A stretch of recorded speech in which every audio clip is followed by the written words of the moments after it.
Imaginez un pays qui, il y a à peine 2 décennies, peinait à fabriquer ses propres composants automobiles. Aujourd'hui, ce même pays fait trembler les géants de l'armement mondial et ses drones dominent les champs de bataille de l'Ukraine à l'Afrique. Cette transformation spectaculaire n'est pas le fruit du hasard, mais d'une stratégie audacieuse qui a propulsé la Turquie au sommet de l'industrie militaire mondiale. En 2003, quand Recep Tayyip Erdoğan accède au pouvoir, la Turquie dépend massivement des importations d'armes. 20 ans plus tard, elle exporte pour plus de 12 milliards de dollars d'équipements militaires par an, rivalisant avec les États-Unis et la Chine. Mais le plus impressionnant reste à venir. Avec ses drones, la Turquie a réussi l'impensable. Actuellement, plus de 35 nations déploient des drones turcs sur leur territoire. Le fameux Bayraktar TB2 n'est plus seulement un nom. C'est devenu un symbole de puissance technologique.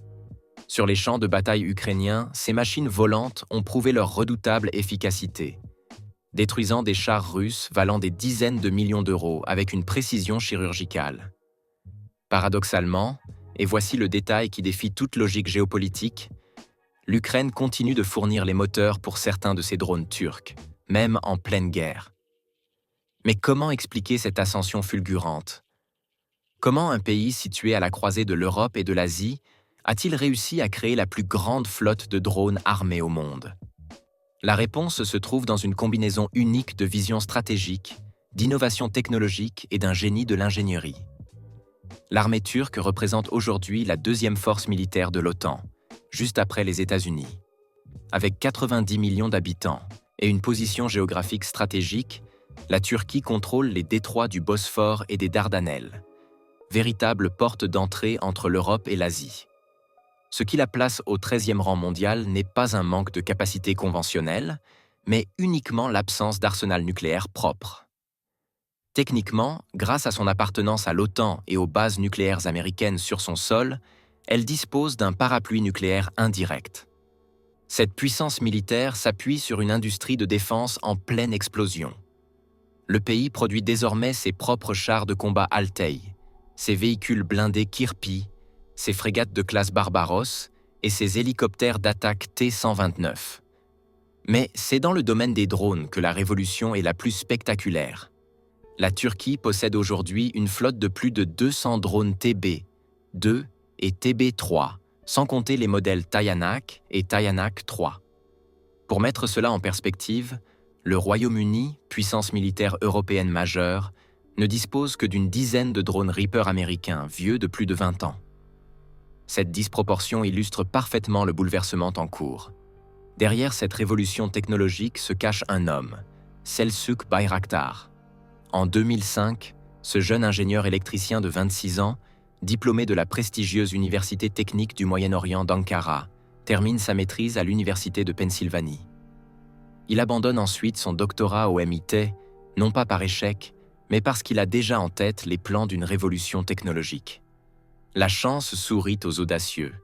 Sa famille possède Baykar Makina, une entreprise fondée en 1984 par son père pour fabriquer des pièces automobiles. Dès les années 2000, guidée par la vision de Selçuk, l'entreprise se réoriente vers les véhicules aériens sans pilote. Cette transition marquera le début d'une success story industrielle sans précédent. Les chiffres parlent d'eux-mêmes. En 2024, la Turquie a exporté pour 7,2 milliards de dollars de drones, un montant supérieur au budget de défense annuel de plusieurs pays européens. Le contrat le plus spectaculaire reste celui signé avec l'Arabie Saoudite en juillet 2023. 3 milliards de dollars pour la fourniture de drones Bayraktar Akunchi, marquant le plus important contrat d'exportation de défense de l'histoire turque. Mais qu'est-ce qui rend les drones turcs si redoutables? Prenons le Bayraktar TB2, véritable fer de lance de cette révolution. Ce drone de moyenne altitude et longue endurance a cumulé plus de 400 000 heures de vol à travers le monde depuis son premier vol en août 2014. Contrairement à son prédécesseur, le TB1, qui dépendait de composants importés d'Autriche, du Canada et d'Allemagne, le TB2 est entièrement fabriqué en Turquie. Sa conception révolutionnaire repose sur un corps porteur avec une structure en V inversée. L'hélice bipale à pas variable, montée en configuration propulsive entre les bras de queue, est entraînée par un moteur à combustion interne logé dans le fuselage. Cette architecture modulaire permet un assemblage et une maintenance simplifiée avec des éléments principaux détachables. Le fuselage en fibre de carbone composite, renforcé par des pièces en aluminium usiné, garantit à la fois légèreté et résistance. La station de contrôle au sol, conforme aux spécifications Autun, intègre des systèmes de commande redondants croisés, assurant une fiabilité opérationnelle maximale.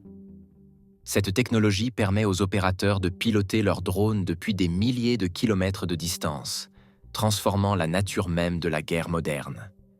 L'évolution ne s'arrête pas là. Le Bayraktar TB3 représente la nouvelle génération de ces machines volantes. Doté d'ailes pliables et capable de décollage et atterrissage court, il a été spécifiquement conçu pour opérer depuis le TCG Anadolu, le premier porte-aéronef de la marine turque. Ce navire d'assaut amphibie, inspiré du porte-avions espagnol Juan Carlos Paymin, transforme la Turquie en puissance navale capable de projeter sa force aérienne robotisée n'importe où dans le monde. Le TB3 impressionne par ses caractéristiques. 8,35 mètres de longueur, 14 mètres d'envergure, 1450 kg au décollage maximum et une vitesse de pointe de 300 km/h. Son système avionique intègre des capteurs interchangeables électro-optiques et infrarouges pour l'imagerie et le ciblage, ainsi qu'un radar multimode sophistiqué. Mais le plus impressionnant reste à découvrir. Le Kızıl Elma, le drone de combat furtif qui a effectué son premier vol en 2022. Cette machine de guerre mesure 14,6 mètres de long pour 9,7 mètres d'envergure. Ses performances défient l'imagination. 925 km de portée, altitude opérationnelle de plus de 10 000 mètres et vitesse maximale de 740 km/h. Sa technologie furtive, avec sa conception angulaire réduisant la signature radar et sa soute interne pour les armes, le place dans la catégorie des drones de combat de 6e génération. Son antenne à balayage électronique actif permet un contrôle au-delà de la ligne de vue, tandis que ses capacités de décollage et d'atterrissage totalement autonomes en font une arme véritablement révolutionnaire. Le détail le plus fascinant, ce drone est propulsé par un moteur subsonique AI-322F fabriqué par l'entreprise ukrainienne Ivchenko Progress, qui continue de remplir ses commandes malgré la guerre en cours.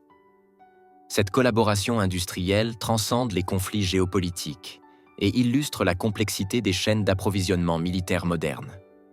Le Kızıl Elma transportera une gamme complète d'armements, munitions de précision, missiles RR, missiles de croisière, tous produits par des manufacturiers turcs. Cette intégration verticale de la chaîne de production militaire garantit l'indépendance stratégique du pays. D'autres projets ambitieux complètent cette panoplie. Les drones, Takım Şungur et Typhoon, conçus par Turkish Aerospace exclusivement pour les forces armées turques, repoussent encore les limites de la technologie. Ces machines, classées secret défense, seraient, selon les rumeurs, encore plus avancées, rapides et redoutables que leurs prédécesseurs. Cette révolution industrielle transforme la géopolitique régionale. La Turquie n'est plus seulement un pays membre de l'OTAN, elle devient un exportateur majeur de technologies militaires de pointe.